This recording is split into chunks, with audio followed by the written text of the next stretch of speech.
तुम्हाला माझ्या आईची कहाणी सांगते. माझी आई खूप छान आहे.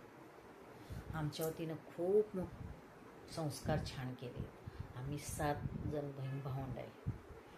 3 बहिणी आम्ही आणि 4 भाऊ. आणि माझी चुलती वारल्यानंतर माझ्या चुलतीचे 7 जण असे आम्ही 14 जण माझ्या आईने सांभाळ केला. पण कधी कुणाला तिनं दुखावलं नाही. अगदी शेजाऱ्यांना सुद्धा नाही. एवढ्याच्या छोट्या लहान बाळाला सुद्धा माझ्या आईने कधीच दुखावलं नाही. माझी आई खूप छान आहे. तसे संस्कार आमच्यावर घडवलेत. त्याच्यामुळं आम्ही सुद्धा आमच्या आईचं वारसा पुढे चालवायचा म्हणून आम्ही सुद्धा आईचेच संस्कार घेतलेत आणि मी सुद्धा आमच्या आईला तेच संस्कार आमच्या मुलांना सांगत असतो. माझ्या आईने हेच संस्कार केले, माझ्या आईने ते संस्कार केले. माझे आई वडील खूप छान आहे. खूप गरीब परिस्थिती होती. खूप गरीब परिस्थितीतून आम्हाला शिक्षण दिलं, संस्कार दिले, आमची लग्न केली, सगळं काही व्यवस्थित केलं. आम्ही सासरी सुखी आहे. माझे वडील 16 वर्षाच्या पूर्वीच वारलेत. माझे वडील बेनेकरी होते. त्यांचा खूप मोठा दरार होता. अगदी ते दिसले तरी बायका घाबरायच्या, नको बाई पदर घ्यावा. पूर्वी पदर घ्यायचे, पदर खाली पडून देत नव्हते. पण माझे वडील आले की पटकन माणसं कुठेही बायका असल्या तर पटकन पदर घ्यायच्या. चला भाऊ आले पदर घेऊया. म्हणजे एवढा दरारा होता माझ्या वडिलांचा. पण शेवटी काय, संपल्यानंतर काही कोणी करू शकत नाही. पण आई माझी अजून आहे.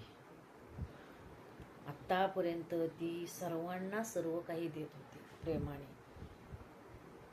छोटंच असू द्या पण ती प्रेमानं द्यायची. हे घ्या. अगदी बरं वाटायचं. आम्ही गेलो ना, बसा, चहा करते, जेवते, जेवला का पिशवीमध्ये टाकणार, काही असेल घे थोडंसं, ने घेऊन. अजून पण माझी आई तशीच करते. माझे वडील आणि आई, मी जेव्हा मुंबईला यायचे तेव्हा माझे वडील म्हणायचे तुझ्या पोरांना खायला दर ग 1 रुपया द्यायचे. पण तो खूप मोलाचा होता. माझी आई अजून पण, आत्ता माझ्या आईला काही समजत नाही, स्मरणशक्ती कमी झाली. पण आम्ही कधीही लेकी गेलो ना, तिघी लेकी गेलो तर तिघी नाही म्हणायची, पिशवीतून पैसे काढायचे. तिच्या जेवढे हाताला येतील, 10 येऊ, 5 घेऊ, 2 येऊ, किती येऊ, हे नाही, तुझ्या मुलांना बिस्किट घे, खायला नाही. पण आता माझी आई एका ठिकाणी, तिला काही सुचत नाही. आम्ही जातो, भेटतो, बोलतो, पण तेवढ्यात नाही. ती म्हणते चहा पिलीस का ग, जेवलीस का ग, जेवून जा, राह 1 दिवस. अशी ही आईची माया असते. आईच्या मायेला अंत नसतो. मुलांनो, तुमच्या आईवर असंच प्रेम करा. तुमच्या आई वडिलांना बी चांगलं जपा. कारण हे पुण्य पुन्हा नाही. आई वडिलाचं पुण्य पुन्हा मिळत नाही. सर्व काही मिळतं पण आई वडिलाचं पुण्य नाही मिळत.